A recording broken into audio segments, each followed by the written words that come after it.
थमने का नाम नहीं ले रही।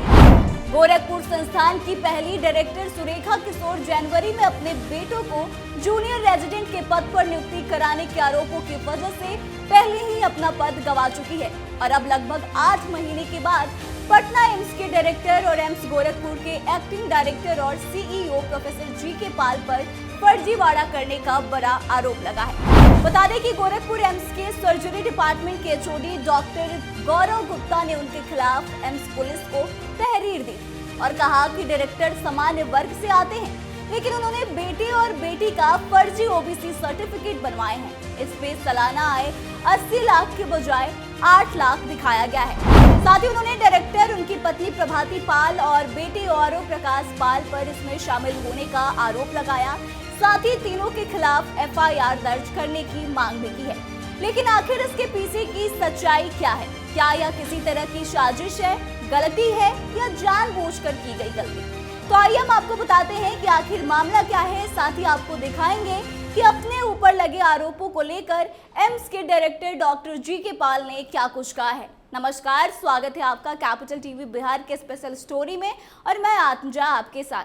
दरअसल पटना और गोरखपुर एम्स के डायरेक्टर डॉक्टर जी.के. पाल पर फर्जी प्रमाण पत्र के आधार पर बेटे डॉक्टर और प्रकाश पाल का माइक्रोबायोलॉजी डिपार्टमेंट में पीजी पाठ्यक्रम में प्रवेश दिलाने का बड़ा आरोप लगा है। हालांकि मामले की शिकायत के बाद बेटे ने निजी कारणों का हवाला देते हुए पीजी की सीट 4 दिनों के अंदर ही छोड़ दी है। वहीं जांच में पता चला कि डायरेक्टर ने न सिर्फ अपने बेटे के एडमिशन में फर्जीवाड़ा किया, बल्कि बेटे का भी फर्जी ओबीसी एनसीएल सर्टिफिकेट बनवाया और उन्हें पटना एम्स के फॉरेंसिक मेडिसिन डिपार्टमेंट में सीनियर रेजिडेंट के पद पर ज्वाइन करवाया।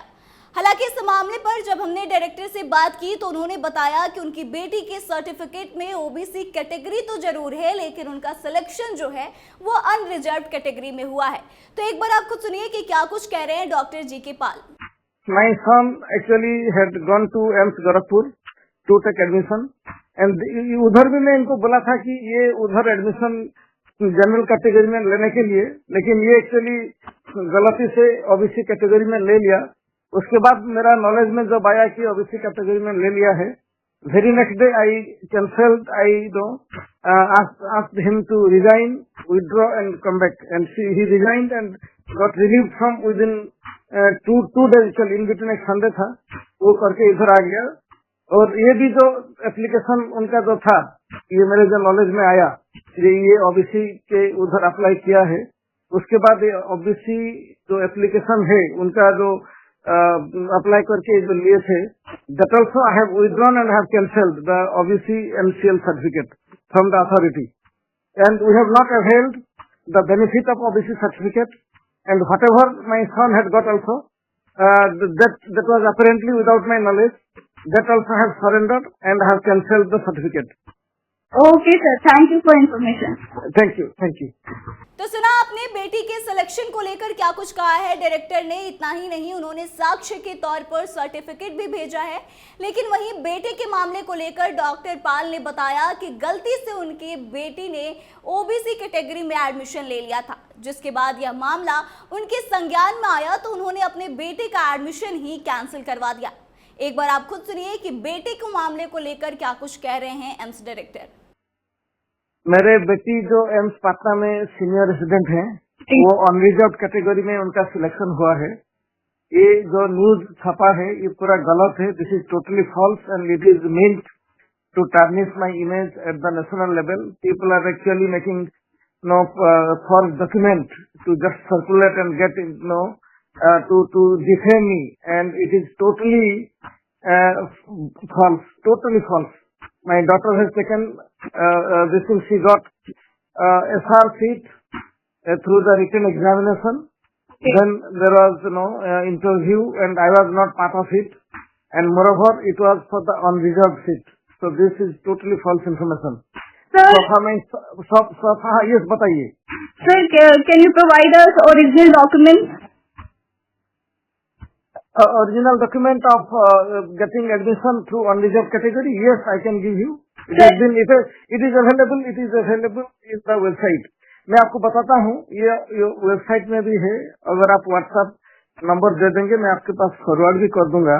जी ये सुनिए, ये वेबसाइट में पब्लिश हुआ है, we belong to OBC category. तो वो जो एप्लीकेशन में जो लिखते हैं आपका माने you belong to SC ST OBC UR category, तो इसमें ओबीसी लिखा था क्योंकि ओबीसी कैटेगरी है, लेकिन ओबीसी कैटेगरी होने नाते उनका सिलेक्शन है ऑन रिजर्व कैटेगरी में। It is already published in website and उसके बाद this also have inform to ministry that my daughter has been selected under unreserved category as soon as she was selected last year. Not last year, this year. Actually, this year.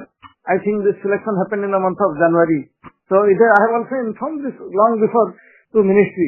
And she has not availed OBC category because she was selected through unreserved category. It is 100% and it is there in the website. आपको मैं भेज भी दूंगा उसका document. Okay, sir. Then send those documents on my WhatsApp. This is my WhatsApp number. Yes, I'll give you. वहीं आपको बता दें, इस मामले को लेकर पटना डीएम ने एडीएम की अध्यक्षता में 3 अधिकारियों की जांच कमेटी बनाई है। कमेटी ने मामले की जांच भी शुरू कर दी और जल्द ही इसकी रिपोर्ट भी आ जाएगी। वहीं आपको बता दें कि गोरखपुर एम्स शुरू होने के साथ ही अपने कामों को लेकर नहीं बल्कि अपने कारनामों को लेकर हमेशा से चर्चा में रहा है।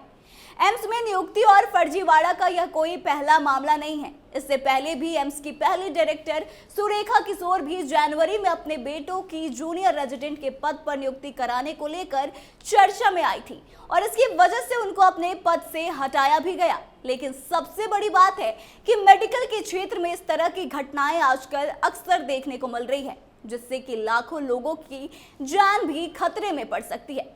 सबसे पहले तो नीट जैसे बड़े एग्जाम में पेपर लीक हुआ, डीएमसीएच में भी बड़ा फर्जीवाड़ा सामने आया था और अब एक बार फिर से गोरखपुर एम्स दूसरी बार फर्जीवाड़े को लेकर चर्चा में है और इस बार पटना एम्स का नाम भी इसमें शामिल है।